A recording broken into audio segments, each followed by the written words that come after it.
As NASA is renowned for its exploration and discovery in space, it has now joined forces with Musk's SpaceX. Nonetheless, the agency is also making discoveries on our planet. Scientists have recently made a shocking discovery under the ice of Antarctica that changes the way they view the Earth. What did NASA discover?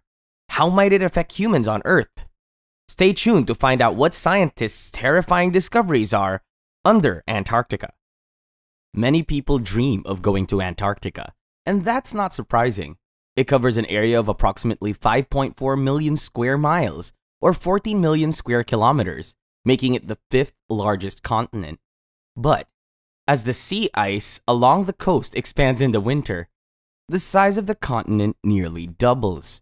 The vast wilderness of Antarctica is almost entirely covered by ice. There is less than 0.5% of it without ice, a little more than 1.5 times the size of the United States. This area contains 90% of all ice on Earth. In this place, boiling water will instantly vaporize if you throw it into the air because most of the particles would be converted into steam, while the rest will turn into tiny ice crystals. Then, there are two regions of Antarctica, known as East and West Antarctica. 2/3 of Antarctica is East Antarctica, which is about the size of Australia, and the ice here is typically 2 kilometers thick. West Antarctica has a series of ice-covered islands that extend into South America, adding it to the Andes mountain range. The two regions separated by the Transantarctic Mountains, which stretch across the continent and are sometimes completely covered by ice.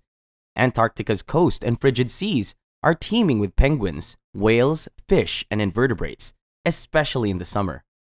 Is there life in this vast expanse of ice? Due to the harsh weather in Antarctica, there are no indigenous people.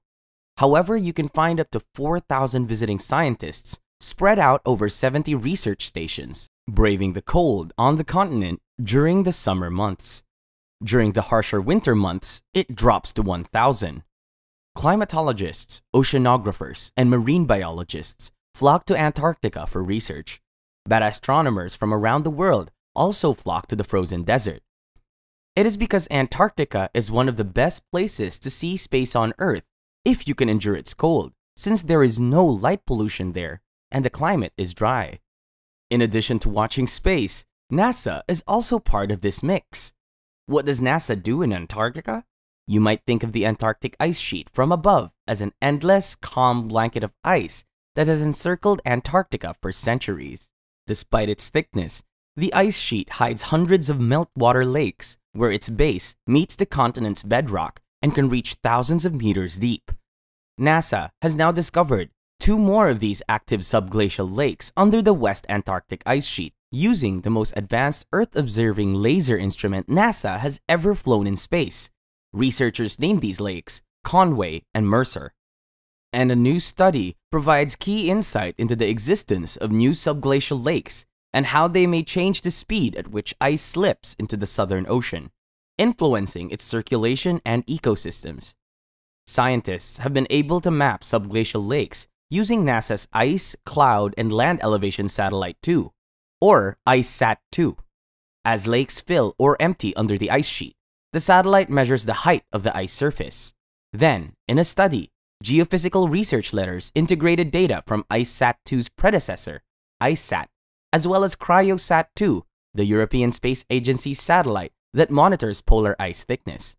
Scientists have been studying the ice sheet's hydrology for decades. It all started to change in 2007 when Helen Amanda Fricker, a glaciologist at Scripps Institution of Oceanography, University of California, San Diego, made a discovery that helped update classical knowledge about subglacial lakes in Antarctica.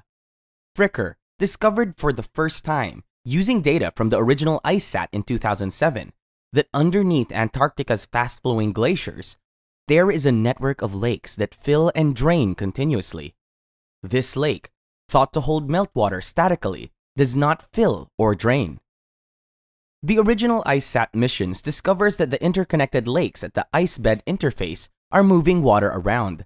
Scientists will be able to study the impacts of climate change on glaciology, microbiology, and oceanography. Nevertheless, ICESat-2 provided scientists with data so high in precision that they were able to map out the lake boundaries on the surface.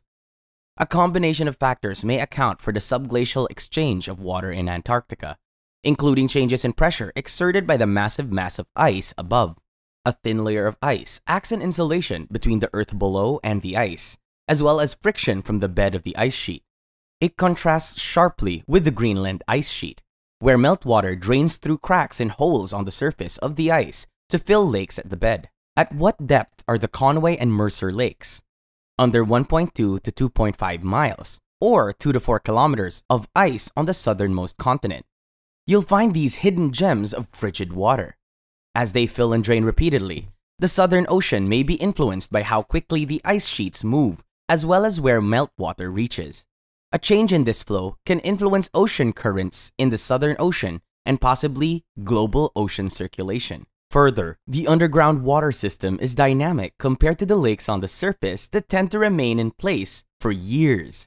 Using data from multiple satellites between 2003 and 2020, scientists have been able to determine how the subglacial lake system has changed between those years. A focus was placed on 3 areas with good satellite coverage and known active lakes: the boundary between Mercer and Williams ice streams in West Antarctica, the Lower McIsle ice stream also in West Antarctica, and the Upper Academy Glacier in East Antarctica. Researchers also discovered 2 new lakes at the boundary between Mercer and Williams, which they named Lower Conway Subglacial Lake and Lower Mercer Subglacial Lake, respectively. Additionally, they discovered that there were 2 lakes underneath the McIsle ice stream. These lakes have undergone significant changes over time. For instance, the lakes beneath the Mercer and Williams ice stream boundaries have experienced 3 drainage periods in 17 years. In the meantime, every lake beneath the McIsle ice stream has its pattern of draining and filling, and it took only about 1 year for each of the fill drain events to be completed in the lowermost lake during the study period. Then, a small portion of the second lake drained between 2014 and 2015, and it has been filling again. The third lake also drained between 2016 and 2017, but just slightly. Also, between 2009 and 2018, Academy Glacier's lakes drained. In understanding the speed and direction of the glacier's flow, all of these changes provide scientists with a puzzle piece. Furthermore, researchers are taking a closer look at the connections between the under-ice lakes and the ocean. A study that Live Science reported in January last year found that the drainage of one lake in the Amory Ice Shelf in East Antarctica leaked as much as 198 billion gallons, or 750 billion liters, into the ocean in just 3 days. The discovery of lakes buried deep beneath the ice in the Antarctic can be fascinating. But one question may be raised: does that lake contain life? Can life survive deep within the newly discovered lakes, even in an environment as harsh as the surface? Dr. John Priscu, an ecologist at the University of Montana, who led the expedition, states that the early analyses of water samples taken from Lake Mercer showed them to have approximately 10,000 bacteria per milliliter. Considering that there are typically 1 million microbial cells per milliliter in open ocean water, this is a remarkable find for a sunless body of water buried deep under an Antarctic glacier. However, the high-level bacterial life found in the dark and deeply buried lake indicates the lake may be home to higher forms of life, like microscopic animals like tardigrades. Priscu, who led an expedition to Antarctica's nearby subglacial Lake Williams in 2013, during which a high level of bacterial life was found. Lake Williams, and possibly Lake Mercer as well, are thought to be surviving by eating carbon deposits laid down by photosynthesizing organisms between 5,000 and 10,000 years ago, when the buried lakes were connected to the sea. The expedition team drilled and heated a hole in the ice from their campsite at the frozen surface down to the buried lake of liquid water during their stay on the ice from mid-December last year.